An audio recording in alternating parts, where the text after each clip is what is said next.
Kuba menjadi neraka finansial. Setelah transaksi dengan Visa dan Mastercard ditangguhkan di pulau itu, Melia memutuskan untuk keluar dari 15. Hotel-hotel dan perusahaan asing lainnya mulai menjauh dari sistem pariwisata yang terhubung dengan konglomerat militer Gaesa. Pada hari Kamis 4 Juni 2026 ini, Havana terbangun dihantam 3 pukulan sekaligus. Lebih sedikit kartu, lebih sedikit hotel internasional, dan semakin berkurang kepercayaan bagi mereka yang masih menanamkan uang di rezim Kuba. Dampaknya tidak hanya dirasakan oleh turis yang mencoba membayar penginapan atau makanan. Dampaknya juga terasa pada kas pemerintah. Masuknya devisa, hotel-hotel yang kosong, pemadaman listrik, jalanan yang dipenuhi aksi protes, dan tekanan dari Washington terhadap roda ekonomi yang dikendalikan oleh militer Kuba. Apa yang sekarang hilang dari rezim ini? Mengapa perusahaan-perusahaan mulai hengkang?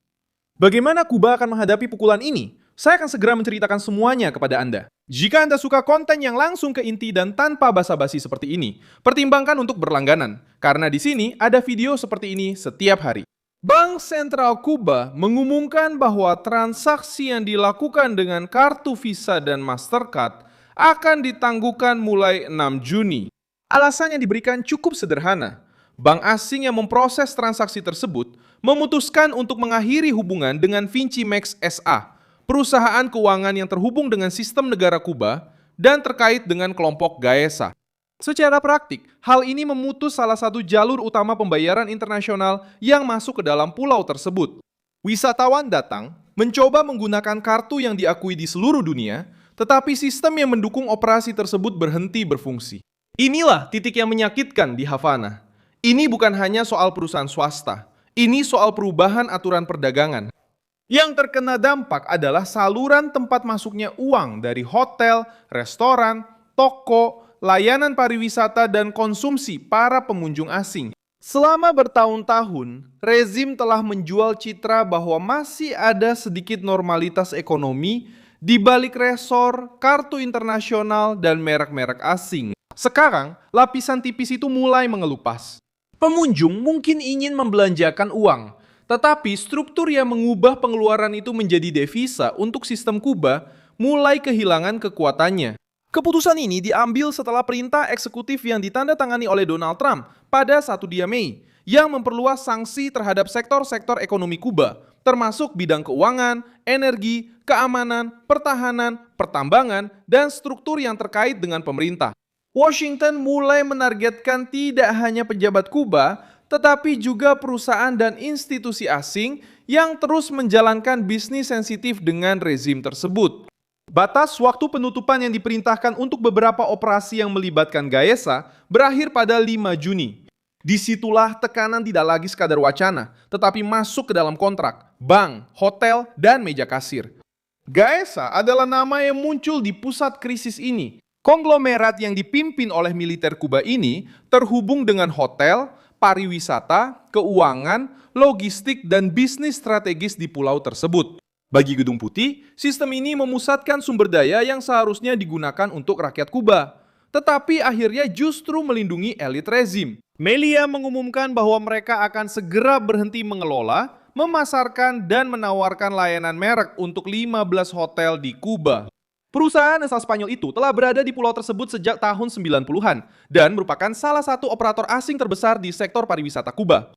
Keputusan keluar tersebut dijustifikasi oleh kondisi geopolitik, hukum, dan ekonomi yang semakin sulit. Dalam bahasa sederhana, operasinya menjadi terlalu beresiko, terlalu sedikit menguntungkan, dan terlalu terekspos pada sanksi Amerika. Kepergian Melia tidak terjadi sendirian.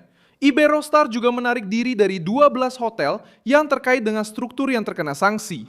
Blue Diamond Resorts asal Kanada juga melakukan langkah penarikan yang sama, meninggalkan properti-properti yang berada di bawah tekanan. Perusahaan pelayaran dan maskapai penerbangan juga telah mengurangi atau menangguhkan operasi yang terkait dengan pulau tersebut. Semua ini menunjukkan bahwa Kuba tidak menghadapi krisis yang terisolasi. Di jaringan hotel, rezim menghadapi eksodus perusahaan.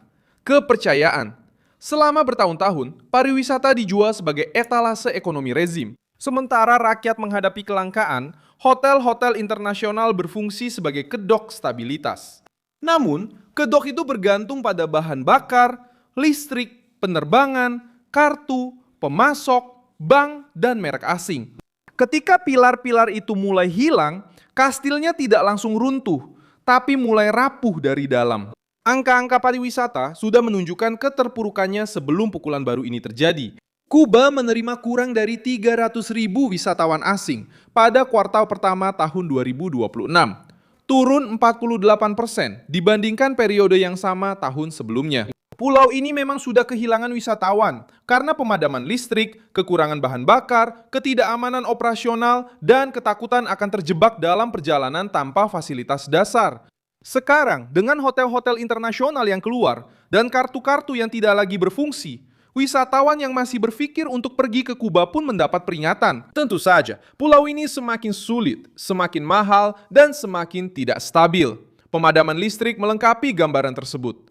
Pada bulan Mei, terjadi protes di Havana. Setelah beberapa lingkungan mengalami pemadaman listrik dalam waktu lama, warga memukul-mukul panci, memblokir jalan, dan menuntut pasokan listrik. Ada laporan tentang beberapa tempat yang mengalami lebih dari 40 jam tanpa listrik. Rezim mencoba mengendalikan tekanan, tetapi pemandangan warga Kuba yang melakukan protes di ibu kota menunjukkan bahwa krisis ini sudah keluar dari laporan dan turun ke jalan. Kurangnya bahan bakar juga menjadi beban. Bahkan pemerintah Kuba sendiri mengakui bahwa situasi solar dan minyak bakar sudah berada di tingkat kritis. Tanpa bahan bakar, transportasi menjadi langka. Tanpa transportasi, pasokan terhambat. Tanpa pasokan, pariwisata terhenti, perdagangan melemah, dan kehidupan sehari-hari menjadi ujian ketahanan. Masalah ini tidak hanya terjadi di hotel-hotel besar. Masalah ini juga dirasakan oleh supir, karyawan, usaha kecil, dan pekerja yang bergantung pada arus wisatawan untuk bertahan hidup. Kelompok kiri biasanya mencoba mengubah krisis ini menjadi cerita sederhana yang menyalahkan Washington. Namun, pertanyaan yang mengganggu Havana sebenarnya adalah, mengapa sebuah pulau yang penuh dengan hotel, pantai, pekerja, dan potensi pariwisata justru sangat bergantung pada konglomerat militer tertutup untuk membuat uang berputar? Mengapa devisa harus melewati struktur yang terhubung dengan kekuasaan, dan bukan melalui ekonomi yang bebas, terbuka, dan transparan? Mengapa rakyat dibiarkan dalam kegelapan sementara rezim mempertahankan sistem yang mengendalikan hotel, bank, dan logistik? Trump menekan di titik yang paling menyakitkan bagi rezim. Strateginya adalah membebankan biaya berbisnis dengan Gesa kepada perusahaan asing, bank, operator tur, dan mitra dagang. Sekarang, setiap perusahaan harus memilih, tetap terlibat dengan sistem Kuba atau menjaga akses ke pasar keuangan Amerika. Bagi kelompok internasional besar, pilihan ini hampir otomatis. Amerika Serikat lebih penting daripada Havana. Melia menjadi simbol karena sudah puluhan tahun berada di pulau itu. Ketika sebuah perusahaan dengan sejarah seperti itu memutuskan untuk keluar dari 15 hotel, pesannya langsung sampai ke pasar pemasok, diamati oleh agen perjalanan, diamati oleh bank, diamati oleh maskapai penerbangan, diamati oleh operator asing, diamati. Pertanyaannya bukan lagi apakah Kuba masih menawarkan pantai dan hotel. Pertanyaannya sekarang adalah, apakah layak terikat pada sistem yang terkena sanksi, tidak stabil, dan tanpa jaminan pasokan listrik?